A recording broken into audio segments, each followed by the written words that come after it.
Assalamualaikum warahmatullahi wabarakatuh. Perkenalkan, nama saya Marcella Natalia Tombiling. Saya selaku moderator kelompok 3. Pada kesempatan kali ini, kami kelompok 3 akan mempresentasikan hasil kerja kami yang berjudul Mazhab Hukum Islam. Baiklah, pada kesempatan kali ini juga saya akan mengenalkan anggota dari kelompok 3. Yang pertama ada Risyad Isra Arifatul Rahim Harun dengan NIM 10 11 42 11 43. Yang kedua ada Rafianka Ivana Putri Ngabito dengan NIM 10 11 42 11 45. Yang ketiga ada Rifanka Amelia Nursyabani Komendangi dengan NIM 10 11 42 11 46. Yang terakhir ada saya sendiri, Marcella Natalia Tombiling dengan NIM 10 11 42 11 47. Baiklah, slide pertama akan dibacakan oleh teman saya, Risyad Harun. Kepada Risyad Harun dipersilakan. Baiklah, kita masuk ke pengertian mazhab. Secara etimologi, mazhab juga berarti zahaba, yang berarti pergi. Namun lafaz tersebut juga dapat diartikan sebagai al-ra'yu atau pendapat. Sementara secara definisi, terdapat beberapa definisi yang diberikan, diantaranya jalan pikiran yang ditempuh mujtahid dalam penerapan hukum berdasarkan Al-Quran dan Sunnah, dan pendapat, paham atau aliran seorang alim besar dalam Islam yang digelari imam seperti mazhab Imam Abu Hanifah, mazhab Imam Malik, mazhab Imam Syafi'i, dan mazhab Imam Ahmad bin Hambal.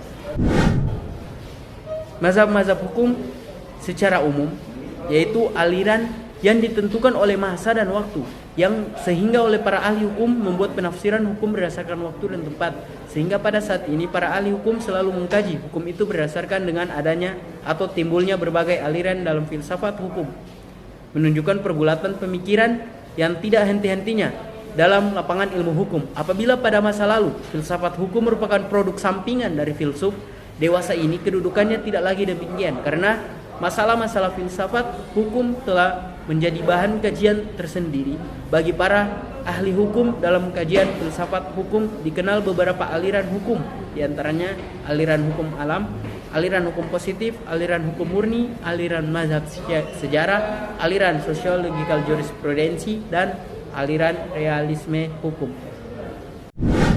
Kemudian pembahasan selanjutnya akan dibahas oleh teman saya. Mazhab hukum alam. Mazhab hukum alam adalah hukum yang digambarkan berlaku abadi sebagai hukum yang norma-normanya berasal dari Tuhan yang Maha Adil, dari alam semesta dan dari akal budi manusia, sebagai hukum yang kekal dan abadi yang tidak terkait oleh waktu dan tempat, sebagai hukum yang menyalurkan kebenaran dan keadilan dalam tingkatan semutlak-mutlaknya kepada segenap umat manusia. Mazhab hukum alam di zaman Yunani. Orang Yunani pada mulanya di abad ke-5 masih bersifat primitif, yaitu hukum dipandang sebagai suatu keharusan alamiah atau disebut nomos, baik semesta alam maupun hidup manusia.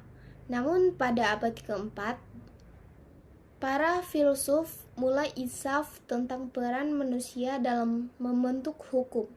Misalnya Sokrates. Sokrates menuntut supaya para penegak hukum mengindahkan keadilan sebagai nilai yang melebihi manusia. Selanjutnya ada mazhab hukum alam di Romawi. Hukum alam dalam pemikiran di zaman Romawi dimunculkan oleh pemikir-pemikir yang dipengaruhi oleh pikiran-pikiran yang berkembang di Yunani, terutama oleh pikiran Sokrates, Plato, dan Aristoteles. Salah satu tokoh Romawi yang banyak mengemukakan pemikirannya tentang hukum alam adalah Cicero, seorang furis dan negarawan. Cicero mengajarkan konsepnya tentang a true law, yang artinya hukum yang benar, yang disesuaikan dengan right reason, serta sesuai dengan alam dan menyebar di antara manusia dan sifatnya immutable dan eternal. Kemudian ada mazhab hukum positif atau positivisme hukum.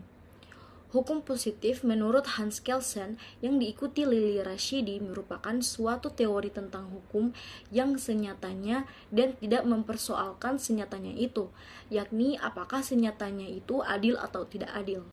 Selanjutnya ada mazhab hukum murni. Pembahasan utama Hans Kelsen lahir 1881 dalam teori hukum murni adalah untuk membebaskan ilmu hukum dari unsur ideologis. Teori hukum murni menurut Kelsen adalah sebuah teori hukum positif. Teori ini berusaha menjawab pertanyaan apa hukum itu, tetapi bukan pertanyaan apa hukum itu seharusnya. Teori ini berusaha mengkonsentrasikan diri pada hukum semata-mata dan berusaha melepaskan ilmu pengetahuan hukum dari campur tangan ilmu pengetahuan asing seperti psikologi dan etika.